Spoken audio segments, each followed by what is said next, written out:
Everybody, just a little bit of a chat on shoulder mobility. We've done this before, but we're going to revisit it again.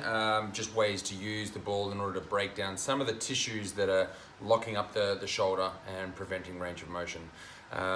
This is for anyone who is doing sort of above head presses and having difficulties with tightness around the shoulder. Anyone that can on one side, bring their hand behind the back and do the same with the other side and it's very locked up and tight.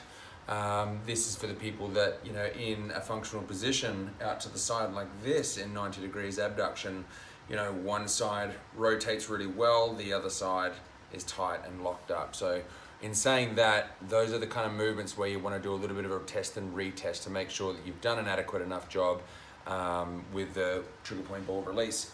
So whenever I have people doing this exercise, lying on your side, okay, this is a good starting point and I'll give you a variation straight after. But basically lying on your side, stabilize through your hips, knees bent up to give yourself that little bit of stability. With the ball, basically we want to wedge it anywhere on the outside of the shoulder blade. So we can go on the back of the deltoid. You can come from there down onto what I call kind of teres in your lats, coming in the upper portion of the shoulder blade. I'm still on the outside of the actual shoulder blade itself, and I can even bring the ball all the way down into the lower portion of the lats as well. So I'm just taking care of all of this outside shoulder region. How I'm gonna set up is I'm gonna have my arm so that it's level with my eyes.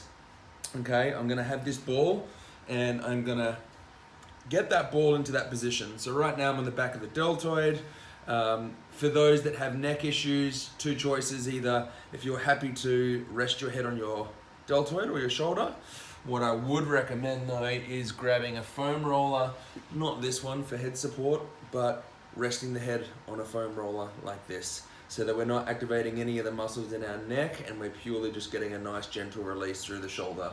So from this position, arms level with my eyes, I'm gonna bend my elbow up, and I've got choices. Either I can simply just do some little rolls forwards and backwards. If something is very, very sore, at that point I can just stop and I can just focus on my breathing and use this as trigger point therapy just to let that pain subside, before moving to the next spot. If this starts to feel really good with time, what I can do is I can start to look at the movement that I'm lacking. If most people generally are lacking some form of internal rotation, more so than the external, with any sort of shoulder impingement or shoulder pathology. So what we want to do is we just want to facilitate the movement that we're lacking in. And I would just constantly move back and forth purely with the elbow. We're not changing the angle of the elbow. We're just keeping it at 90 degrees and then we're just completely rotating through the shoulder. And I would start high once again on the deltoid and then start to move yourself lower and lower down and just try and trap those more tender or tight parts that are potentially contributing to locking up your range of motion. Remember that you need to be able to breathe through this. So if you're finding that you're straining your breath or holding your breath, all that's going to happen is you're going to get adrenaline release. It's going to go to those muscles. It's going to tighten them up even more. So do make sure that, during all of these movements that you can breathe through them. What happens if you are straining or holding your breath? And what might be a good starting point for you is to go up against the wall, eliminating kind of gravity out of it and your body weight and putting yourself up against the wall and leaning against the wall doing the same kind of thing. And that way you can gauge how much pressure that you want to put down, okay? So the other thing I will say is that, especially with those with neck issues and if shoulder issues are quite acute, this is quite a closed position for the neck and the shoulder, okay? It does a good job, but a lot of the times if people are very irritated or this just isn't for you, what you can also do is you can lie on your back. You can do exactly the same thing. You can have that ball into those spots and you repeat the same movements back and forth into this position.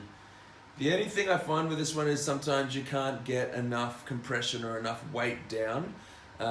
So what you can do, you've got choices. You can either carefully grab a kettlebell, a medicine ball, you can grab a squat bar and try and get that compression just over the front of your chest and then continue doing this motion through here. So this is a nice, safe, open, functional position and I can learn and release to give a bit of that rotation back. So there's just a few different variations there. So once I get up from that, I would probably spend maybe, 2 to 3 minutes on each side, just working through that. And once again, I always want to feel the difference. If I lifted my arm straight over the top of my head and it felt jammed up, or it felt tight, or if it was, what do we say, veering off to the side with this one, and this is all very tight through here, we want to be able to reassess that and say, is this nice and clean and comfortable? Is my hand behind my back more clean and comfortable? In this position here, do I have more rotation in the particular direction that I've released? So try that, guys. A little bit of input with regards to the shoulder. Let me know if any questions, and we'll see you next time for the next release technique. Thank you.